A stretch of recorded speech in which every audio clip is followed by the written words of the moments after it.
Got a special treat for you guys today. Got my longtime friend and real estate partner, Shane Mendoza, giving us a local area market breakdown post shift. Can't wait to see what kind of awesome information he has for us about NoCo.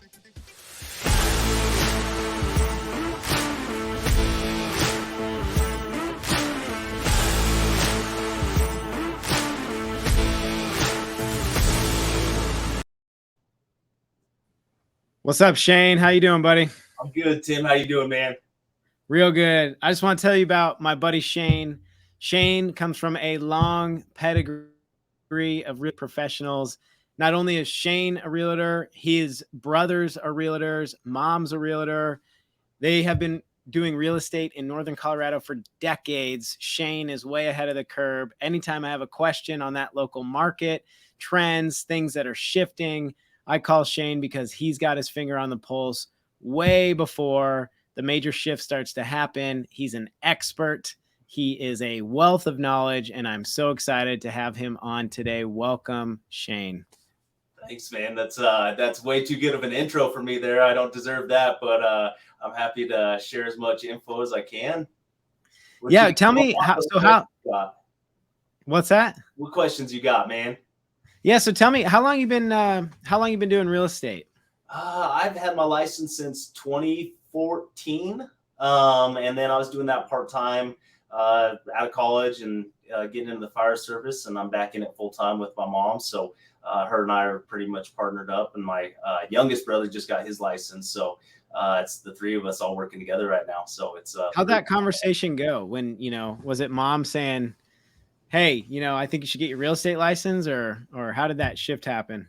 It was it's my mom's had the company by herself since 1995. And since I was a kid, we were tagging along with her and listening to her negotiate contracts and show houses. And I coming out of college, I knew I wanted to go to the fire service. So I thought it'd be a really good, job opportunity, especially a family business to get into on the side. And just turned into a full-time profession for me. So so here I am. Here with what year did your mom start? When did she get her start in real estate? She started, I think she got her license in 1993, and then 1993, and then she had to have 2 years before she started her own brokerage. So Real Estate Connections started in 1995 with her and my grandpa. So we're coming up on 3 decades, 30 years of real estate. Yeah, everything I've learned has been from her, and she's just a wealth of knowledge. So, of course, we pick up stuff as we go through life, but she's been a great mentor for me and someone I get a lot of my info from and how I handle business. So, and I'm sure you guys focus in Northern Colorado. What areas particularly do you really focus your business in? We're based out of Greeley. But Greeley, Windsor, Fort Collins, Eaton, Severance area. We do quite a bit out east, for rural properties. That's something my mom and I both love doing is acreages. So we kind of were a little bit all over the board, depending on what's going on in business and in our professional careers. We'll, venture down to Longmont and out east, we'll go up to Bellevue, Livermore for mountain properties. So we'll go all over for our clients, depending what their needs are. And that's, something that's tough for, some folks. It's specializing in one area, but you got some clients that may want to have several different areas they want to look at or are interested in, and you got to be able to give them information on all of it. So trying to be as well-rounded as possible has kind of been the biggest help to us, and being able to go that extra mile or drive that extra mile to do a showing's been a huge success for us. Yeah. And all I'm thinking about as you're talking is, you have a family that's been in real estate for 30 years. That's really focused in one area. And that is like such a perfect testimony to why realtors are important. A lot of people talk about the national real estate market, what's happening in the market. Well, you could argue that there's really no such thing as a national real estate market. It's so regionally dependent and driven. And the value, I think people just don't understand the value of a local realtor. I mean, realtors are they have such a high level of expertise and it's so regionally driven that you're going to get a level of service and understanding from a local realtor. For example, like your family who's been in a single area for 30 years, that an online service just cannot deliver for you. Cannot, you know? Absolutely. Well, you get the personal touch too that we really care about our clients, and we want them to be happy, and that's all we have in this game is our name. So having our clients happy and making sure that we're directing them and giving them the best possible advice we can that we give any of our relatives or friends, and that's how we tend to do business, and that's what's kept us in business for this long. So it's worked out. I can't even imagine the amount of people in 30 years time that you guys have helped change their lives, given them the gift of homeownership. I mean, I can't, I would be curious to do a map overlay of Northern Colorado and just see how many people your family has put into homes in that area. I mean, you're making generational impacts in your region. You know, that's pretty cool. Well, and it's something really cool that we see, on a, I shouldn't say daily basis, but a regular basis that my mom has worked with, folks for years, and their kids are buying houses now or grandkids. And so when you're talking about that generational succession of business, it's definitely something that we take pride in and work towards. So it's pretty neat to watch and see how it develops and be able to be a part of those families' lives for a long time. So. And I'm not surprised, man. That just speaks to the level of service that I no doubt, you guys give to other people. If you have people's kids coming back for repeat business, then like you can't fake that, right? Like you can put on a cool ad on a billboard or some radio commercials or Instagram, short form video. But at the end of the day, like that's great.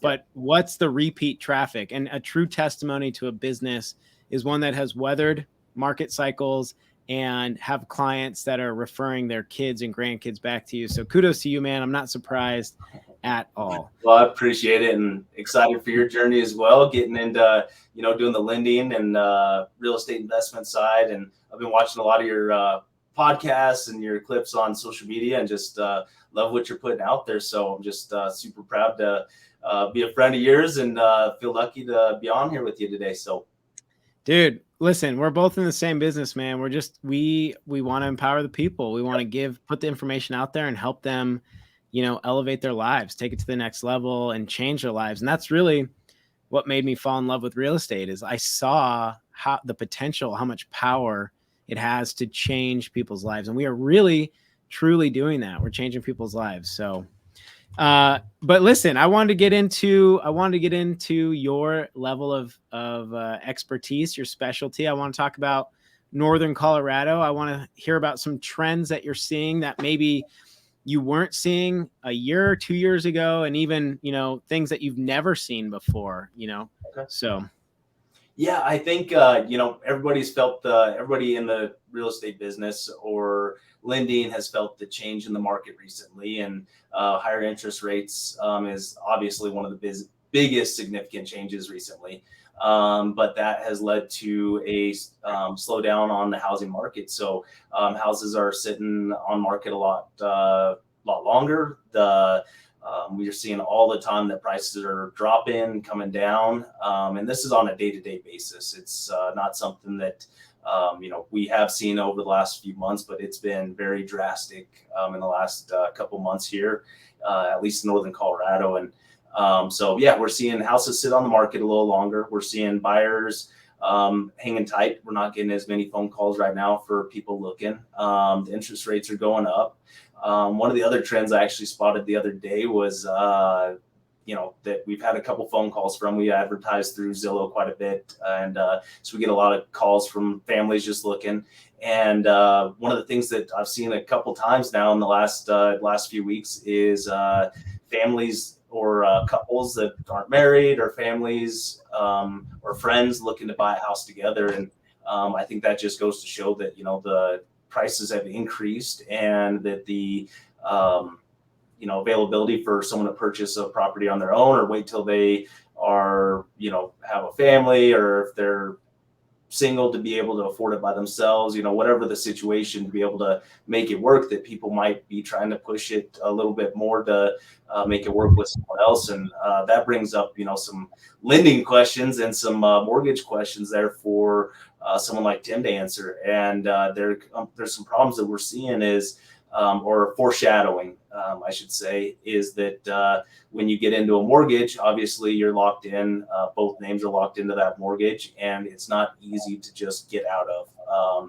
And especially when you're talking about splitting equity in a house, when people move on or want to, live separately, or whatever circumstances may happen, that there are some long-term effects that, people need to think about before they are getting into that type of investment with either relatives, significant others, friends. And I don't know, is there a couple things you want to point out there, Tim, as far as, what, folks that may not have a home already to have equity in, to be able to, get into the real estate market, and looking at doing so with some type of partner.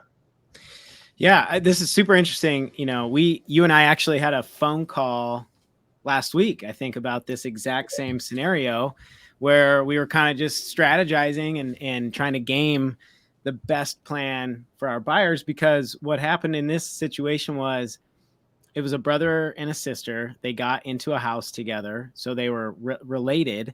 And then individually, they wanted to go buy properties independently with their significant others. And they wanted a way strategically to split ways, not sell, and get cash out of that property to go, buy their own. And it was a difficult situation because, job situations have changed, and really the only feasible option for them was to sell, to liquidate, which they didn't want to do, right? Because they weren't in a position to recoup and purchase right now, especially with the interest rate bump. They got a great rate. They're locked in, right?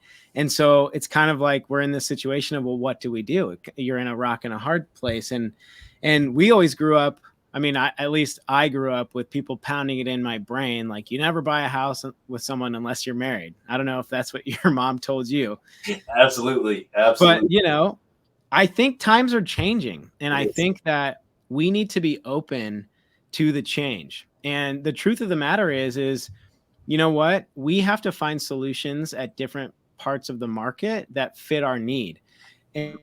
And I say is, I think you need to be very careful about who you buy a home with. I think if you want to buy a house with someone that you are either related to and not married, or dating, or a friend, I think you need to go into it with a set of operating agreements. You can't just wing it, and what I mean is like, you need to think of this as a business deal. Housing is super important. Everybody needs a house. But, if the only way to get a house is to partner, I'm in favor of that. I would rather have half of something than, all of nothing, personally, right? Because we know, like, homeownership is the best way to build your wealth. I just think that if that's what we're going to do, we need to plan it out a little bit better on the front end, and maybe set up an LLC or a set of operating agreements as a partnership that says, hey, if we no longer agree, this, per our contract that we both signed, like, this is how we're going to split ways. This is how equity is going to get paid out.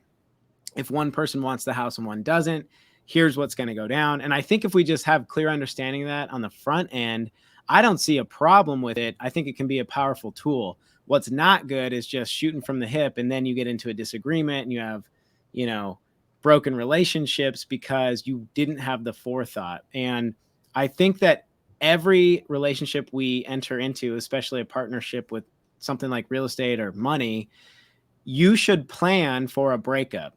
Don't wish for a breakup, but just make a plan in case that happens. And it tends to work out better for everybody that plans ahead, at least in my experience personally. So, yeah, no, Tim, I think you're completely right with that. And I actually got a link for something that I've sent out to a couple folks that talks about it's a little bit condensed there, just saying, talking to, couples that are not yet married with things, and what to look out for, and kind of how to strategize that. But it really applies for anybody. It doesn't matter what your relationship is with that other person, how to build and get to a point where you can make that deal work. And when you guys, whether it's good, bad, or ugly, you guys go separate ways, that you can do it successfully, and you guys both made a wise investment, and hopefully a good investment, and financially for you. So that's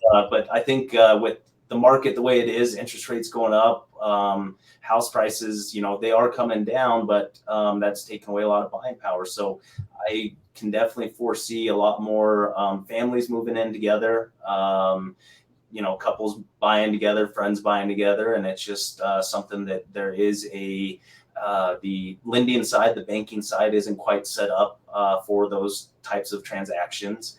And it's complicated, and it's difficult, and it's something that's hard to have that conversation ahead of time. And it's hard to have that conversation with clients, especially younger couples that,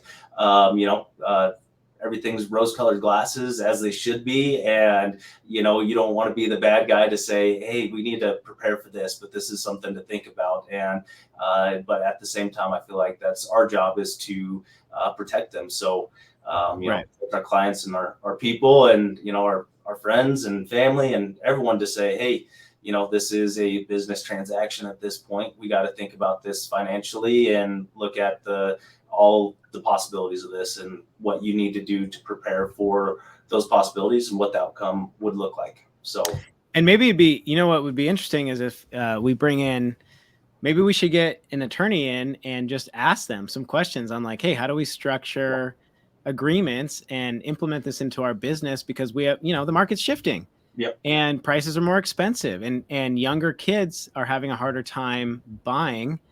Rent's going up. So honestly, if my kid came to me and said, hey, Dad, I think I want to buy a house with my friends, at first I might be a little hesitant, but when I really look at the numbers on how much rent is rising, what rents cost in comparison to what a mortgage costs, they could rent out a room and, potentially lower their living expenses. I think there's something here. And I think as real estate professionals, if we just stay flexible, it's how our businesses are going to thrive. And honestly, I'm all for it, but we have to do it properly on the front end.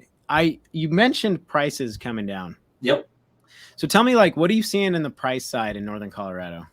It's hard to say, because at every point, in your different kind of categories of price ranges, it differs. So the higher the price of the property is, the smaller the buying pool is. So for people to say, prices are coming down this much across the board, it's really tough to say. But as I'm sending out emails on a daily basis to clients, and I'm seeing price drops everywhere.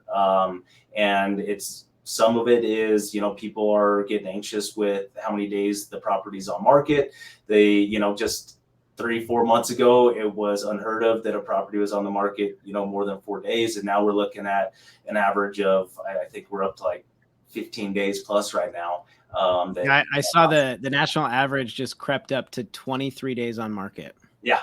And national average. I don't know the exact local average of days on market right now, but it's definitely up there, and it's something we prepare our sellers for. And it's just, but it's such a quick change in how the market has shifted, and a quick change in people's thought process. And they say, well, my neighbor sold, just a little bit ago, and they sold it in 4 days. Why can't we get this done? And it's a hard thing to explain, and a hard thing for people to accept. So you start seeing, that price drop, different incentives being offered. So it is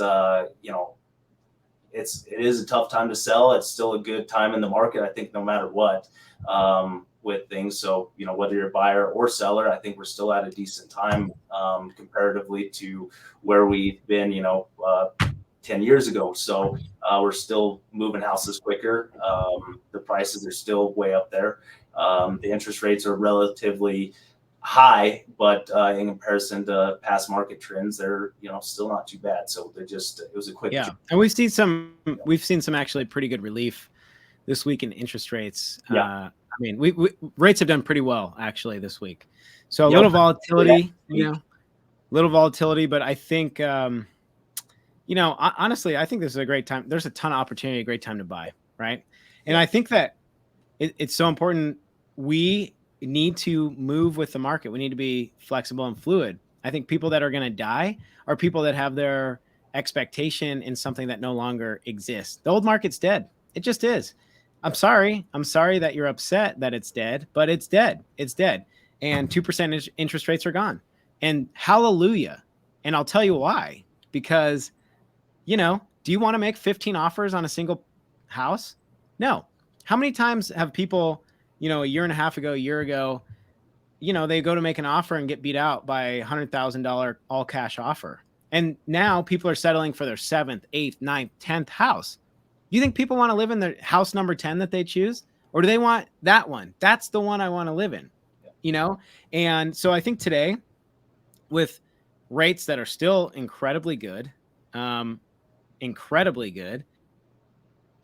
making 1, 2, maybe 3 offers instead of 20, and you're probably going to be around list price. I think that this is a great time to buy, and we should all be celebrating the death of the old market.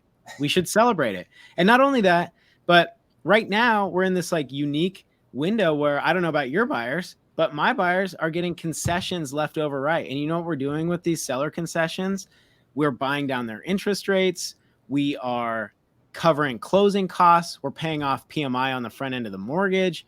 I mean, dude, it's a great time to buy. I had a client last week who got a great deal because the house was sitting on the market for a few days longer than normal.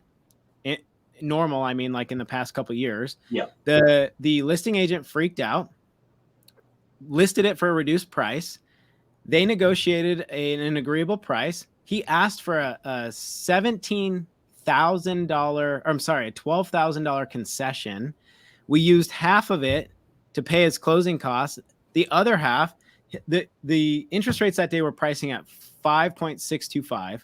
He used his seller concession to get a 4.75 interest rate. And then as we were in escrow, the market's improved. So I petitioned and got a float down, which means I unlocked the interest rate to float down to a lower one. This guy's walking away with a 4.5% interest rate for no cost out of his pocket. And it saved him $111,000 over the life of the loan. I mean, dude, this is amazing. This is an amazing time to buy. And I think people just need to realize that. Stop listening to the freaking news. Turn off the crap that's on your TV. It's garbage. It's late. Number one, it's late. Number two, it's mostly often wrong. And number three, it's fear mongering. Fear sells, So, not to get on a tangent, but what I want to do you on is a tangent, Tim. I can't even imagine you on a tangent. Look, we got to just look at the data. Just look at the data. I mean, this is a great time to buy. I'm pumped about buying opportunity right now. Like this is a great opportunity. And luckily there are some real estate. Look how many real estate professionals right now are frozen.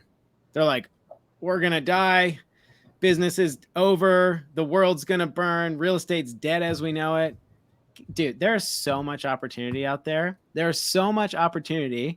And the unfortunate thing is that if real estate professionals don't pull their heads out of their rear ends, okay, and guide their clients, they're going to make their clients lose money. They could be making valuable money right now. There's so much opportunity. But I want to jump into, let's go. I have some national data here, and I want to go line by line through the national data, and I want to see, is this close to what you're seeing in NoCo, Northern Colorado, Greeley area. And I just want to see how the national compares with what you're seeing. So here we go. Let me get you back here. Where'd we go? Here we go. All right. So inventory. So all this data comes in arrears, which means we look at it, we're behind. So this is inventory for July. The reason is because as the month ends, we want to chew through the data. Usually we're about 2 months in arrears. The inventory data came from July. That was a snapshot from July. The rest of this data should be from June, which is, normal, about 2 months in arrears. So let's just talk about inventory on the market right now. We got 913,000 homes listed for sale in July. Okay. That's an absolute joke. That's a joke. pre-pandemic, was 1.6 million in a similar time period of the year. That's down 44%. Okay. So what happens? High school economics. We've all been through this. When there's low supply and high demand, what happens to pricing? Okay. And as supply increases, things stabilize and equal back out. We want a healthy market. We had way too much demand, not enough supply. We want a healthy, stabilized, equal market. But let's talk inventory. This month, in June, inventory has moved up to about 1.7 months of supply from a low of 1.3 months. Are you seeing similar statistics in Northern Colorado? Is that on track? You know what? It's hard to say exact percentages. I don't necessarily look at the number data as I should probably, but just overall the inventory is definitely increasing. Again, like I said, the time on market's increasing, and kind of one of the funny things that helps with that with the past market looking in the rears right now is for folks that are potentially going to buy. The house prices are coming down, but appraisers are typically looking 3 months back, and so even though the market right now is slow and prices are coming down and people aren't getting the maybe not quite the same money out of the house they would have 3 months ago, the appraisals are still coming in high, so people are walking into a new purchase with a higher appraisal and some equity already in there because of that appraisal. So it's kind of a cool phenomenon, that's just happening right now. I don't know how, give it another 3 or 4 months and it'll change. But for this present time with such a quick shift in the market and things being kind of in the rears, appraisals and things like that can't keep up. So you're getting some good appraisals on houses right now. Yeah, and I have experienced the same thing in my clients' transactions. How homes are appraising at or above still, we're still getting over, per list price appraisals back as well. So yeah, so we've moved up to 1.7 months of inventory from 1.3. You were saying that there's more inventory creeping up. Just to remind everybody, for context here, we transition out of a seller's market at around 3 months of inventory. So when we have a supply of about 3 months of inventory, we start to transition from strictly a seller's market. In some local markets, some areas, we are starting to see that. So we are starting to stabilize into a healthy market. Now, what is normal? What is a normal healthy supply is anywhere from 4 to 6 months. So you can see the reason that homes were escalating so quickly during COVID is because our supply dropped to 1.3 months. And there's a lot of factors that went into why the supply got so low. People were stuck at home. They were reevaluating their life. They didn't have, they weren't spending money at restaurants, and savings were building up, and people wanted space. They wanted to get away from the city. The pandemic made people jittery and they wanted to move, and home prices felt the brunt of that. People wanted to buy and the supply decreased. So that is, economics 101 of what happened during COVID. There's some other factors that went in there, like our absolute joke of a government decided that they should pour gasoline on a house fire by lowering interest rates when we did not need to lower interest rates. We had a perfectly healthy housing market, and they're like, the house is on fire, quick, let's give everyone a blanket. And so we saw interest rates at historic lows. And what happened then is it just completely accelerated the purchasing, and it went crazy. So that's why the supply got so low. Yep. I want to move on to national. Something to go off that too, Tim, is one of the things that we tell a lot of our clients, when they're going into, especially sellers right now, is, and even in the past few months over the pandemic, is you're really trading in any market. You're going to be trading apples for apples. So if the market is low, you're not getting as much for your house. Well, you're going to be buying on the lower side as well. So, Yep. Selling at a high point doesn't necessarily mean that you are going to be capitalizing on, so much money, because you're going to be purchasing at a high rate. So in any market condition, really, it's kind of apples to apples with stuff. So whatever you're in, we'll see the inflation or deflation, and you'll see that on either side, selling or buying. So there's not. I think you and I have talked a couple of times. That if you try to time the market, you're going to lose. Yeah, you're going to lose. Yesterday was always the best day to get into a property, and and so trying to wait for prices to come back up. Then if, let's say, for some reason we end up in another pandemic state and huge housing price inflation, you're going to be, yes, making a lot of money on your, the house you're selling, but at the same time, you're going to be paying a lot of money and having a tough time finding, a place you want to buy. So I always use the apples to apples kind of. Yeah, exactly. Where are you going to go? I had so many people call me and say, hey man, I have $200,000 in equity in my house. I think I want to sell. And I said, great. What's your plan? Well, what do you mean?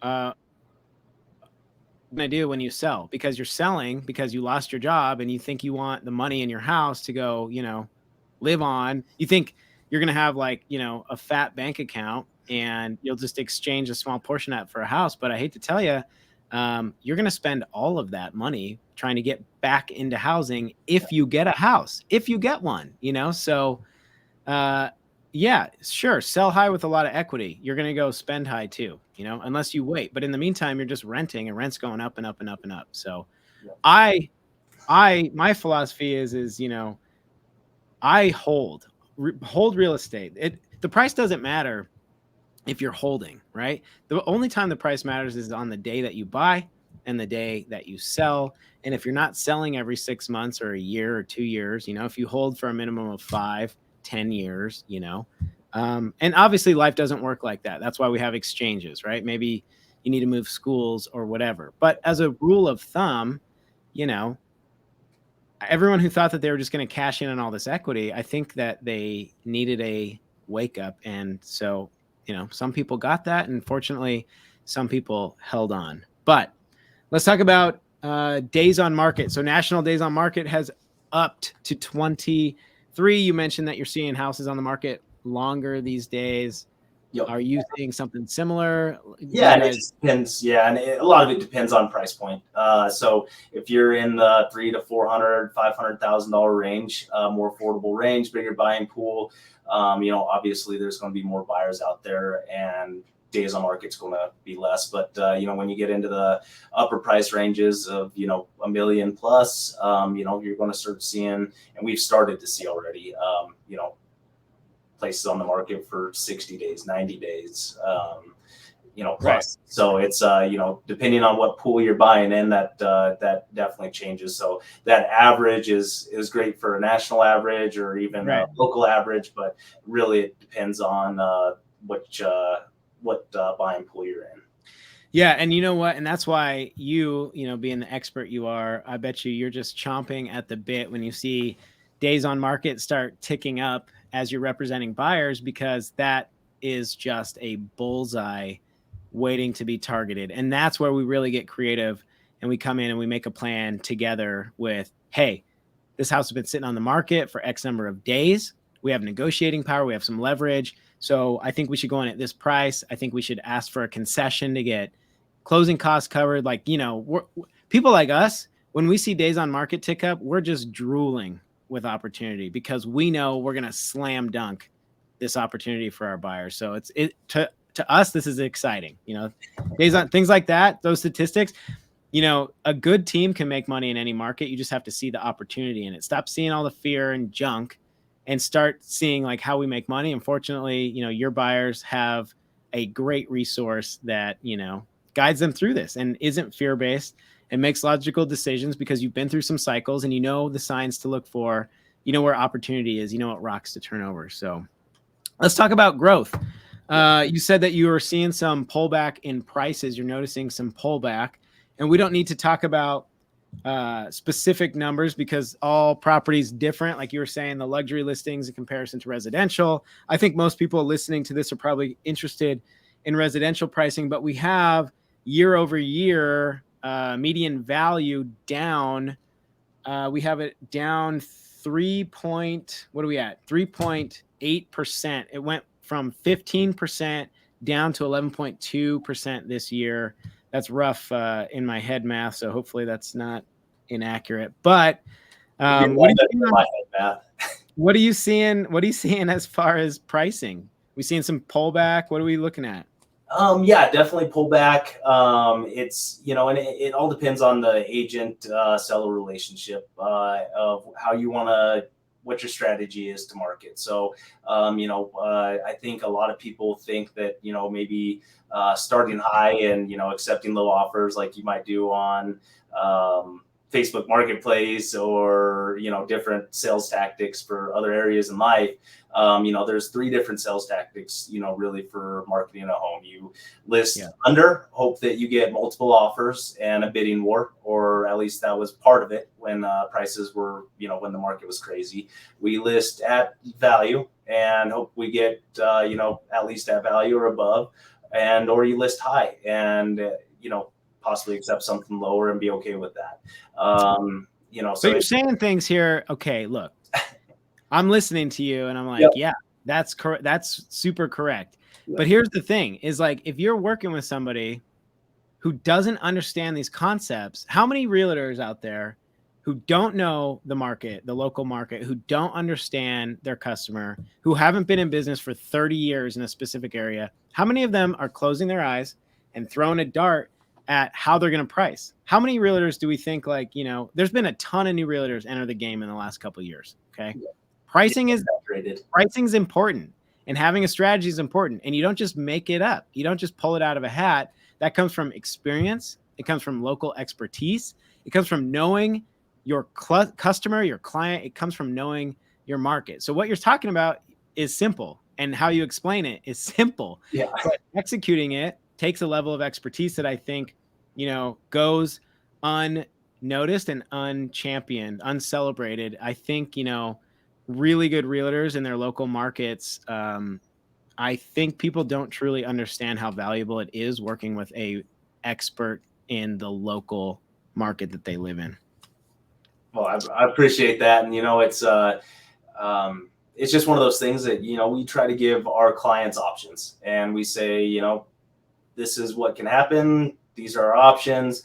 We want you to make a good choice for your family, for yourself, for your financial situation, and guide you from there. So us, saying that you have to do it at this place, at this price point, that this is the end all be all of how this is going to go, isn't necessarily realistic with it. So we give options, we give information, and we help guide our clients to the decision that's right for them at that time. So it's, like you said, having an expert in it is awesome, but really it's us giving information to our clients and letting them make the best decision for whatever situation they may be in. So that's still up to them. And, but, educating people is really, the number one job as a agent, and as represent a client, and that client agent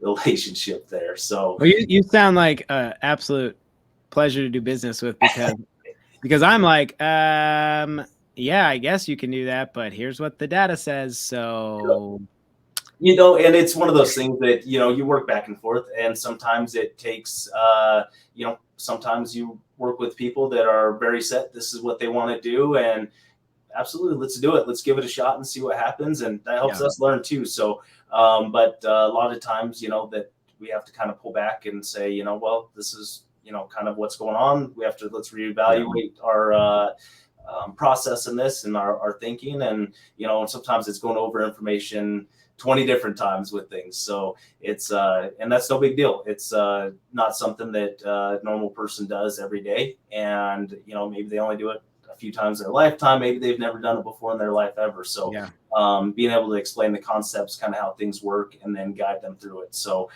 that's really our job, besides the legal side of, negotiating contracts and getting through the contract process, is giving information. So. Yeah, man. And, yeah, I mean, and I think that's great. It is, it honestly, it really is. Yeah.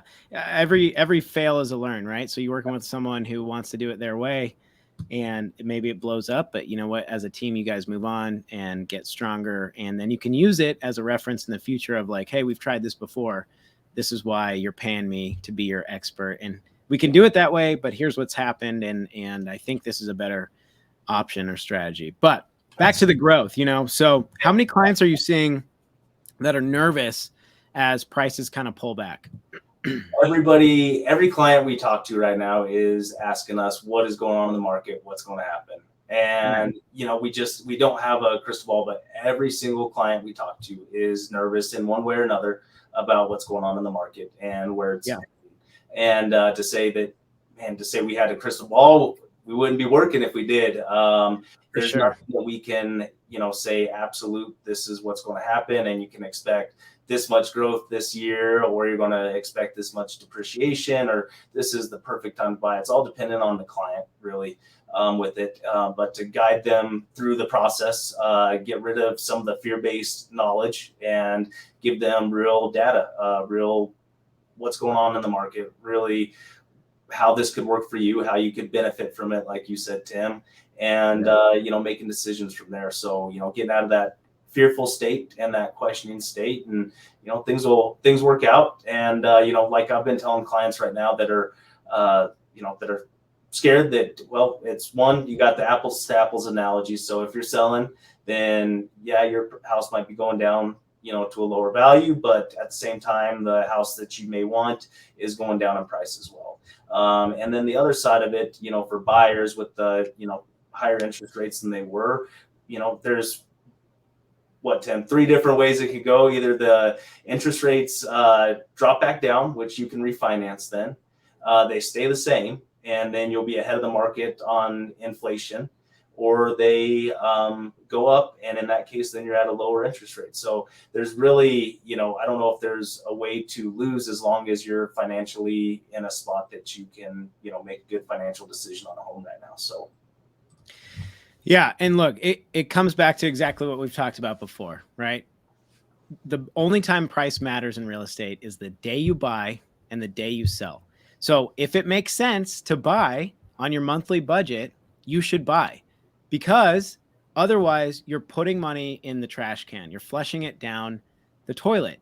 Look, everybody needs a place to live. Housing is essential. So you can either choose to pay somebody else to house you, or you can lock in your housing costs and ride that equity up every month. A lot of people don't realize when they pay their mortgage, portion of that mortgage it's like a forced savings account. So some of it goes to interest, some of it goes back into the amortization of the loan pay down. That's your money. That's your money. And when you sell, you get to keep it. And as far as pricing, people that are nervous about what's the market going to do, is now the right time to buy? If you time the market, you're going to lose. 100% of the time, you're going to lose, because I don't care how much of an expert they think they are, nobody knows what's going to happen. Tomorrow, aliens from outer space can land and bring new currency, and our economy is, upside down. The point is like, does it make sense today? Can you afford the payment today? If yes, then let's do it. And as the market improves, let's capitalize on the improving conditions and make you money and stabilize you and grow your wealth, because real estate is a game that requires time, just like any other thing that is good. It's done slowly. It grows in a crock pot. The good stuff always comes out of the crock pot. We talk about crock pot wealth a lot. My homie Matty A, shout out to Matty A, is always talking about good wealth is grown in a crock pot. And so I want to jump back into pricing. Yeah, we're seeing some price pullback in some markets. We're down to 11.2% year over year from 15. Okay, but let's talk about this. If you put $100,000 in the stock market and it was up 11.2%, are you winning? The answer is yes, you're winning. Heck yeah, you're winning. You're jumping up and down with joy. So are prices stabilizing? Yeah. Are they coming down in some places? For sure. We're up from 15%, bro. I think we're doing okay. We're going to do fine. Stop being afraid. Stop listening to the news. Use logic, make a plan, hire some professionals that know what they're doing, and execute. We can get this done. We can get this done, and it's going to change your life. Yeah. Absolutely. I think you're 100% right there. And it's just, it's exciting to see some change in the market, to see some change of pace, to see some different opportunities, and hopefully work with people that want to capitalize on it. And working with, people like you, Tim, that's, very driven and knowledgeable, and someone that can really point someone not only on a mortgage and a loan and get them qualified and get them ready to purchase the house, but also on the investment side of where this could lead as far as a good sound financial investment for you. Well, listen, if you are working with a team who's not asking you what your goals are, who's not saying, hey, that's great, let's get you in a house, but what do you want your life to look like 5 years from now, 10, 20, 30? If you're not working with that type of a team, you got to switch up the line, because the truth is like they're doing you a disservice. This is probably the biggest financial decision you're ever going to make. It's true. Most Americans, buying a home is the largest purchase they'll ever make in their lifetime. It's $500,000. How many people just pick a random realtor off Zillow? How many people never interview their realtor, ask them questions? How long have you been doing this? How well do you know the market? Have you experienced this type of situation before?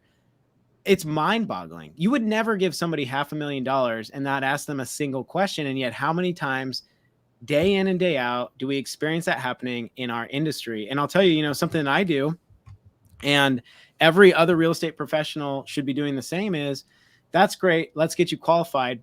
Hang on a second. What do you want to do? What do you want your life to look like? Because let's make a holistic plan. What does your investments look like? Do you want to own 3 properties in 5 years? Okay, great. Here's how we're going to get there. Step 1, 2, 3, and 4. Here's the plan we're going to make. Here's what I think the market's going to look like. Here's what we have historic data, that we can come alongside you and help you make these decisions and plan and execute so that you get there.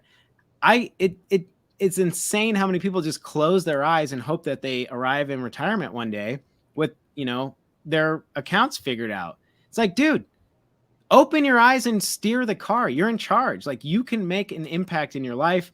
And I want to see people start working with professionals that are doing that with them, for them. And I mean, honestly, it's just such a disservice to clients who aren't finding professionals that are working with them in that capacity. So on that note, Shane, it's been an absolute pleasure having you today. I look forward to getting another local market update from you. Tell us where we can find you. How do we get a hold of you? How do people come look for a home in Northern Colorado? Yeah, give me a call, or my mom. We have Real Estate Connections, Inc. in Northern Colorado. You can always reach me by my cell, 970-388-1603. We have a couple websites, northcohomes.com, and that will be our personal one. And you can find us on Google business pages as well. So just look up our names, Shane Mendoza, Laura Mendoza, Brody Mendoza now, or Real Estate Connections. And shout out to Brody. Brody and I are working together right now, actually, my boy. I know, I'm excited for him, and to see how this works out for him, and to see his success in this profession. So hit us up with some social media. How can people find you? Facebook, Instagram? What do you got? Yeah, I've got my personal social medias, which of course you can follow as well. But I have 2. I've got an Instagram social media. I believe it is Shane Mendoza Real Estate Connections, and the Facebook business page as well, Shane Mendoza Real Estate Connections. So you should be able to find me on either if you look that up. All right, dude. Yeah, I'm looking forward to putting out some videos with you to be able to post those pages. So hopefully they can find snips of this content on there as well. Well, keep doing the good work, man. And I love seeing you grow and win. And I can't wait to have you back. Sounds good. I appreciate you having me on, and thanks so much.